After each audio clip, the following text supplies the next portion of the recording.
अब हम लोग एनसीईआरटी एक्सरसाइज 11.1 का पार्ट 2 स्टार्ट करने जा रहे हैं। तो पार्ट 2 में फर्स्ट पार्ट में हम लोग सॉल्व किए थे 1 से लेके 7 तक। अब हम लोग सॉल्व करेंगे 8 से लेके 14 तक। तो 8 नंबर क्वेश्चन है कि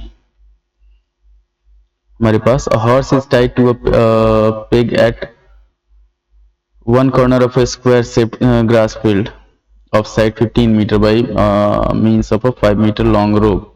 इसमें दो चीज फाइंड करना है, the area that the horse can graze and second अगर उसका इंक्रीज कर दिया जाता है 5 मीटर तब कितना होगा, 10 metre long instead of 5 metre तब कितना होगा। तो यहाँ पे हमारे पास पहले हम लोग ले लेते हैं एक स्क्वायर, ये स्क्वायर है, एक कोना पे हॉर्स को बांधा गया है। तो स्क्वायर का जो लेंथ है साइड का वो है 15 मीटर का, 15 मीटर और 15 मीटर। एक घोड़ा यहाँ पे बांधा गया है एक कोना पे जो 5 मीटर लंबा रस्सी है इसका, ये है 5 मीटर लंबा रस्सी। सेकेंड केस में क्या किया गया है, 5 मीटर लंबे रस्सी को जो है वो बढ़ा के कर दिया गया है 10 मीटर। तो हम लोगों को क्या करना है, फर्स्ट में निकालना है the area that part of the field which the horse can graze. तो यहाँ पे क्या हो जाएगा, ये स्क्वायर है तो इसका एंगल जो होगा वो 90 डिग्री होगा। तो फर्स्ट क्वेश्चन जो है ये रोप हो गया, लेंथ ऑफ रोप हो गया। तो फर्स्ट पार्ट जो है वो है area that the horse can graze, horse can graze. तो ये हो जाएगा हमारे पास, ये 90 डिग्री है तो क्वाड्रेंट होगा और यहाँ पे क्या होगा, थीटा जो होगा वो 90 डिग्री हो गया और आर जो हुआ वो 5 मीटर हो गया। तो ये हो जाएगा हमारे पास पाई आर स्क्वायर बाई 4। अब इसको सॉल्व किया जाएगा तो ये हो जाएगा 22/7 इंटू आर है 5 तो 5 इंटू 5/4। ये हो गया हमारे पास 2 से काटे 2 बार में, 2 से 11 बार में, और ये हो गया 275/14 मीटर स्क्वायर। इतना एरिया जो है वो हॉर्स चढ़ सकता है, मतलब ग्रेज कर सकता है। उसके बाद सेकंड जो क्वेश्चन है हमारे पास, सेकंड में है कि अगर रोप का लेंथ जो है, तो मान लीजिए हमारे पास एक क्वाड्रेंट है पहले से जिसका हॉर्स का लेंथ है, मतलब घोड़े की रस्सी का लेंथ है 5 मीटर। अब इस 5 मीटर की रस्सी को हम लोग बढ़ा दिए 10 मीटर कर दिए, तो ये हो गया हमारे पास टोटल लेंथ हो गया इसका 10 मीटर। तो जो एक्सेस एरिया जो हॉर्स घोड़ा चढ़ सकता है वो हम लोगों को निकालना है। तो एक्सेस एरिया ये हो गया। तो इस केस में क्या होगा, कैपिटल आर हो जाएगा हमारे पास 10 मीटर और स्मॉल आर हो जाएगा 5 मीटर। सॉल्व करेंगे तो एक्सेस एरिया जो होगा, एक्सेस एरिया ये हो जाएगा हमारे पास pi are square minus r square by 4, मतलब पार्ट ऑफ द रिंग हो गया ये। अच्छा, क्वाड्रेंट को हम लोग एक्सटेंड कर दिए तो एक एक्सेस एरिया बन गया, बफर एरिया, जिसका एरिया हम लोग को निकालना है। तो यहाँ पे हो जाएगा हमारे पास 22/7 आर स्क्वायर, मतलब 10 का स्क्वायर माइनस 5 का स्क्वायर बाई 4। ये हो जाएगा हमारे पास 22/7। 100 माइनस 25 करेंगे तो 75/4, यहाँ पे फिर 2 और यहाँ पे 11, तो ये हो जाएगा 825/14 मीटर स्क्वायर। जो एक्सेस एरिया जो घोड़ा चढ़ेगा वो चीज हो जाएगा। उसके बाद हम लोग बढ़ते हैं 9 नंबर क्वेश्चन पे। तो 9 नंबर क्वेश्चन में हमारे पास a brooch is made with a silver wire in the form of a circle with diameter 35 metre. The wire is also used in making 5 diameters which divide the circle into 10 equal sectors as shown in the figure. The total length of the silver wire required. तो सबसे पहले हम लोग इसमें photo draw कर लेते हैं। 9 number जो क्वेश्चन है उसमें हम लोग ड्रॉ करते हैं फोटो। तो ये हो गया, एक ब्रूच बनाया गया है, मतलब डिजाइन बनाया गया है। इसमें हमारे पास है 5 झाड़ू, मतलब 5 इसका डायमीटर है। एक हो गया, फिर हो गया हमारे पास 2, फिर 3, फिर हो गया हमारे पास 4, यहाँ पे ड्रॉ कर लिए, और एक 5वां डायमीटर हो गया। यहाँ से ले लेते हैं इसको 5 डायमीटर। तो ये हो गया हमारे पास। अब इसका दिया हुआ है ब्रूच is made with silver in the form of a circle with diameter 35 millimetre. मतलब यहाँ पे डी जो हुआ वो हो गया 35 मिलीमीटर। उसके बाद wire is also use in making 5 diameters which divides the circle into 10 equal sectors as shown in the figure.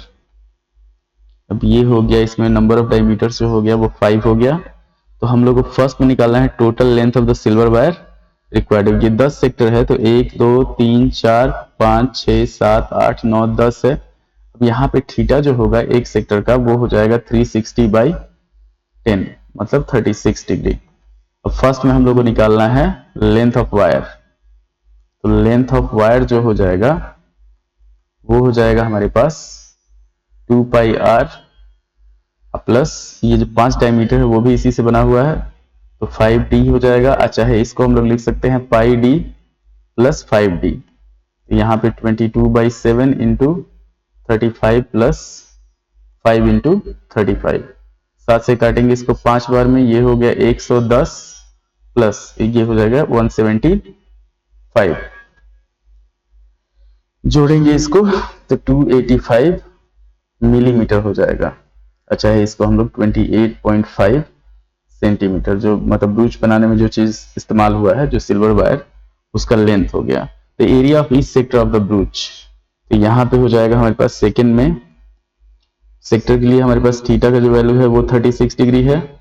तो एरिया इसका निकालेंगे, एरिया ऑफ ईच सेक्टर ये हो जाएगा हमारे पास theta by 360 pi are square. तो आर का जो वैल्यू होगा वो हो जाएगा हमारे पास 35/2 मिलीमीटर। अब सॉल्व करते हैं तो 36 बाई 360 इंटू 22/7 35/2 इंटू 35/2। एक चीज कैलकुलेशन आप जितना आसान रखिएगा उतना ज्यादा फायदे का रहेगा। तो कहीं भी स्क्वायर पहले मल्टीप्लाई करने के फेर में नहीं पड़ना है। ये 10 हो गया, 7 से इसको काटे 5 बार में, 5 से ये कटेगा हमारे पास 2 बार में। तो ये हो जाएगा 35 इंटू 22 मतलब 770/8 मिलीमीटर स्क्वायर हो गया area of each sector. 9 number ये हो गया। ये 10 सेक्टर जो है 10 सेक्टर में हर सेक्टर का जो डिग्री होगा वो 36 डिग्री होगा। ये चीज ध्यान रखना है। मतलब जितना सेक्शन में डिवाइड होगा उसको उस सेक्शन से 10 को डिवाइड कर दिया जाएगा। उसके बाद 10 नंबर क्वेश्चन पे, तो 10 नंबर क्वेश्चन जो है हमारे पास वो है 10 नंबर क्वेश्चन कि an umbrella has 8 ribs which are equally spaced assuming umbrella to be a flat circle of radius 45 centimeter. Find the area between the two consecutive ribs of the umbrella. तो ये umbrella जो होगा, umbrella को अगर हम लोग complete circle मानते हैं तो 8 रिब्स से बना हुआ है ये। मतलब 8 रिब्स का मतलब हो गया हमारे पास ये 8 खंड में है। ये हो गया हमारे पास यहाँ पे 1, यहां से ले लेते हैं 2 3 और 4 पार्ट नीचे। तो ये हो गया हमारे पास। इसका रेडियस जो दिया हुआ है वो दिया हुआ है हमारे पास 45 सेंटीमीटर। 45 सेंटीमीटर। तो हम लोग को find the area between two consecutive ribs of the umbrella, मतलब हम लोग को एक जो सेक्टर है उसका एरिया निकालना है। तो ये हो गया हमारे पास थीटा, यहाँ पे ये हो गया 45 सेंटीमीटर। टोटल सेक्टर्स जो है, टोटल सेक्टर इसमें हमारे पास 8 है। तो थीटा का जो वैल्यू होगा वो हो जाएगा 360/8। 8 से काटेंगे 45 डिग्री। अब area of each sector between two ribs, ये हो जाएगा हमारे पास theta by 360 pi are square, मतलब 45/360 22/7 इंटू 45 इंटू 45। सॉल्व करेंगे तो इससे कटेगा ये 8 बार में, 2 से कटेगा 11 बार में और ये कटेगा 4 बार में। अब इसको सॉल्व कर लिया जाएगा। जैसे हम लोग इसको मल्टीप्लाई करेंगे तो आंसर इसका आ जाएगा। तो 45 इंटू 45 हो जाएगा हमारे पास 2025 इंटू 11 22 7 चौका 28। इसको सॉल्व कर लिया जाएगा, इतना सेंटीमीटर स्क्वायर ये हो जाएगा इसका एरिया। उसके बाद हम लोग बढ़ते हैं, अच्छा कैलकुलेशन हम आप लोगों पे छोड़ रहे हैं, फाइनल कैलकुलेशन आपको खुद करना है। 2025 इंटू 11/28। अब इसको क्या करेंगे, इसको मल्टीप्लाई करेंगे, फिर 28 से डिवाइड कर दिया जाएगा। उसके बाद हम लोग बढ़ते हैं 11 नंबर क्वेश्चन पे। तो 11 नंबर क्वेश्चन जो है हमारे पास वो है, a car has 2 wipers each do not overlap, each wiper has a blade of length 25 centimeter shipping through an angle of 115 degree, find the total area cleaned by each sweep of the blades। तो मान लीजिए एक car है हमारे पास, इस तरह से car का विंडशील्ड है, शीशा है, यहाँ पे 2 वाइपर लगा हुआ है, एक यहाँ पे मान लेते हैं, एक यहाँ पे मान लेते हैं। दोनों वाइपर जो एरिया कवर कर रहा है, एक ये हो गया और दूसरा एरिया हो गया ये वाला। इसका एंगल दे दिया हमारे पास 115 डिग्री और ये भी दे दिया है 115 डिग्री। उसके बाद इसका जो रेडियस दिया हुआ है 25 सेंटीमीटर, मतलब वाइपर का लेंथ जो है वो 25 सेंटीमीटर है। तो यहाँ पे लिखेंगे फॉर बोथ वाइपर्स यहाँ पे हो जाएगा हमारे पास लेंथ ऑफ वाइपर, लेंथ हो जाएगा हमारे पास, लेंथ को ही रेडियस कहा जाएगा, तो ये हो गया 25 सेंटीमीटर और थीटा जो होगा वो हो जाएगा हमारे पास 115 डिग्री। तो total area swept by wipers ये हो जाएगा हमारे पास 2 into theta by 360 pi are square. Calculate आपको खुद करना है, 2 इंटू 115 बाई 360 इंटू 22/7 और आर है हमारे पास 25, तो 25 इंटू 25। इसको सॉल्व कर लेंगे, हो जाएगा ये कटेगा 5 से कटेगा हमारे पास 23 टाइम्स में, 5 से कटेगा ये 72 टाइम्स में, 2 से काटेंगे इसको 11 बार में, इसको काटेंगे 36 टाइम में, 2 से ये कटेगा 18 टाइम्स में। सॉल्व करेंगे हम लोग तो 23 इंटू 11 ये हो जाएगा 253 इंटू 625 बाई 18 इंटू 7 हो जाएगा 126। इसको सॉल्व कर लिया जाएगा, आंसर आ जाएगा। 11 के बाद बढ़ते हैं हम लोग 12 नंबर पे। तो 12 नंबर हो गया हमारे पास 253, ये हो गया। अब 12 number 2, warn ships for underwater rocks, lighthouse spreads a red color light over a sector of angle 80 degree to a distance of 16.5 kilometer. Find the area of the sea over which the ships are warned। ये भी same है, area of sector निकालना है आपको। 12 number है हमारे पास, एक light house है, यहाँ पे मान लीजिए यहाँ पे लाइट हाउस है, ये हो गया। ये एरिया जो कवर कर रहा है वो कर रहा है 80 डिग्री में, ये हो गया यहाँ पे 80 डिग्री और डिस्टेंस है इसका 16.5 किलोमीटर। तो यहाँ पे क्या होगा, रेडियस हो गया हमारे पास 16.5 किलोमीटर, थीटा जो हो गया वो हो गया 80 डिग्री। तो area covered by lighthouse ये हो जाएगा, फॉर्मूला हो जाएगा theta by 360 pi are square. तो ये हो जाएगा 80/360 इंटू 22/7 इंटू 16.5 इंटू 16.5, इतना किलोमीटर स्क्वायर हो जाएगा।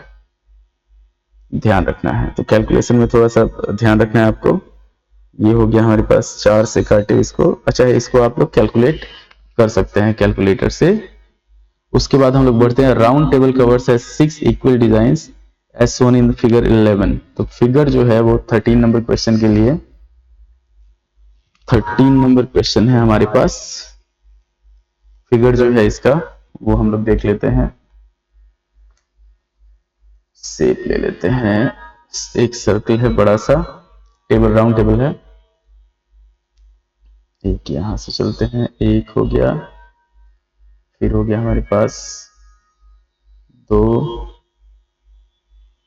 फिर हो जाएगा 3, यहाँ पे 3, फिर हो जाएगा 4, फिर हो जाएगा हमारे पास 5 और फिर हो जाएगा 6। तो हम लोग को ये इक्वल लेंथ का है। उसके बाद इसमें हम लोग को निकालना है कवर, जो रेडियस ऑफ द कवर है वो 28 सेंटीमीटर है। तो रेडियस जो हो गया, मान लीजिए यहाँ पे अगर सेंटर है हमारे पास, तो यहाँ से यहाँ तक मिला है तो ये 28 सेंटीमीटर है। यहाँ से यहाँ भी 28 सेंटीमीटर होगा, 28 सेंटीमीटर। ये जो एंगल होगा तो टोटल हमारे पास कितना सेगमेंट हो जाएगा, 6 सेगमेंट हो जाएगा। तो 6 सेगमेंट है, सब इक्वल साइड का है, ये इक्वल, ये इक्वल, ये इक्वल, ये इक्वल और ये इक्वल। तो सबके बीच में यहाँ पे 60 डिग्री, 60 डिग्री, 60 डिग्री ये हो जाएगा, यहाँ पे 60 हो जाएगा। तो इस केस में क्या होगा, रेडियस हो गया 28 सेंटीमीटर। उसके बाद making the design at the rate of 0.35 per centimeter square if the radius of the cover is 28 centimetre. तो हम लोग को निकालना क्या है, ये एरिया ऑफ सेगमेंट निकालना है सब। तो 6 सेगमेंट है। अच्छा, हम लोग इसको दो तरीके से सॉल्व कर सकते हैं। एक कर सकते हैं हम लोग की area of circle minus area of hexagon, hexagon. ये क्या होता है, ये हो जाता है हमारे पास एरिया ऑफ सर्कल हो जाएगा पाई आर स्क्वायर और एरिया ऑफ हेक्सागन हो जाएगा 6 इंटू रूट 3/4 इंटू जो ये सब होगा इक्विलेटरल ट्रायंगल होगा तो ये आर स्क्वायर हो जाएगा। एक तरीका ये हो गया। दूसरा तरीका हम लोग एक सेक्टर का एरिया निकालते हैं, एक सेगमेंट का एरिया निकालते हैं। तो ये हो गया हमारे पास, पहले निकालते हैं हम लोग एरिया ऑफ वन सेगमेंट। तो एक सेगमेंट का एरिया जो होगा वो हो जाएगा हमारे पास theta by 360 pi are square, theta by 360 pi are square minus जाएगा रूट 3/4 इंटू आर स्क्वायर। यहाँ पे हम लोग लेके चलते हैं 60/360, पाई हम लोग को लेना है, इसमें पाई को यूज नहीं करना है। Theta by 360 into 22/7 into 28 into 28 minus root 3/4 into 28 into 28। तो यहाँ पे हम लोग लेके चलते हैं इसको 6 से काटेंगे 6 बार में, 7 से ये कटेगा 4 बार में, फिर काटेंगे 2 बार में और 3 बार में। तो ये हो जाएगा हमारे पास 66 112 56 56 22 112 112 1232 1232/3 माइनस यहाँ पे हो जाएगा 4 से काटेंगे 7 बार में 196 रूट 3। इतना हो जाएगा एक सेक्शन का एरिया। और पूरा कंप्लीट सेक्शन का एरिया इसी में 6 से मल्टीप्लाई कर दिया जाएगा। तो ये हो गया हमारे पास 1232/3। इसको डिवाइड करते हैं तो आ जाएगा हमारे पास 1232 डिवाइडेड बाई 3 है। तो ये हो गया हमारे पास 410.67 410.67 माइनस 196 इंटू 1.7। तो ये हो जाएगा 196 इंटू 1.7 333.2। तो 410.67 माइनस 333.2 इसको माइनस किया जाएगा 410.67 77.47। ये हो गया हमारे पास 77.47 सेंटीमीटर स्क्वायर। अब टोटल एरिया जो होगा वो हो जाएगा, इसमें 6 से मल्टीप्लाई कर दिया जाएगा। टोटल एरिया जो होगा वो होगा 6 इंटू 77.47 464.82 सेंटीमीटर स्क्वायर है। उसके बाद कॉस्ट जो होगा कॉस्ट से मल्टीप्लाई कर दिया जाएगा। तो कॉस्ट हो जाएगा हमारे पास, यहां लेके चलते हैं cost of design. Cost of design जो होगा वो हो जाएगा 0.82 इंटू 35 पैसे है तो 0.35 इतना रुपया हो जाएगा। इसको मल्टीप्लाई करेंगे यह आ जाएगा 162.8 162.68 इतना रुपया आंसर हो जाएगा इसका। अब ये हो गया हमारे पास एक सेगमेंट का एरिया निकाले, फिर 6 से मल्टीप्लाई कर दिए, टोटल एरिया आ गया। इससे हम लोग चलते हैं अगर area of circle minus area of hexagon, तो उससे भी हमारे पास उतना ही आएगा। अब अगला बढ़ते हैं फाइनल क्वेश्चन पे 14 नंबर। तो 14 नंबर एमसीक्यू है, मल्टीपल चॉइस क्वेश्चन है। तो इसमें दिया हुआ है हमारे पास फॉर्मूला एक area of sector of angle P of a circle with radius R is, तो थीटा दे दिया हमारे पास P, रेडियस दे दिया है R, रेडियस दे दिया है R। तो इसका जो फॉर्मूला हो जाएगा area of sector, area of sector ये होता है हमारे पास theta by 360 pi R square, मतलब P by 360 into pi into R square. अब इस ऑप्शन में हम लोग देखेंगे अगर, तो उस केस में हमारे पास सिर्फ इसका ऑप्शन जो है वो है हमारे पास ऑप्शन डी। ऑप्शन डी जो है वो है, ऑप्शन डी में क्या किया है, इसमें 2 से मल्टीप्लाई कर दिया है, वो कर दिया हमारे पास P by 360 into 2 pi R square, तो P बाई 720, तो 2 से इसको 720 को काटेंगे तो 360 आ जाएगा, तो इसका ऑप्शन डी हो जाएगा। तो ये हुआ हमारा area of sector and segment चाहे areas related to circle NCERT का कंप्लीट हो गया। तो अगर आपको वीडियो पसंद आए तो शेयर करें, सब्सक्राइब करें, लाइक करें। धन्यवाद।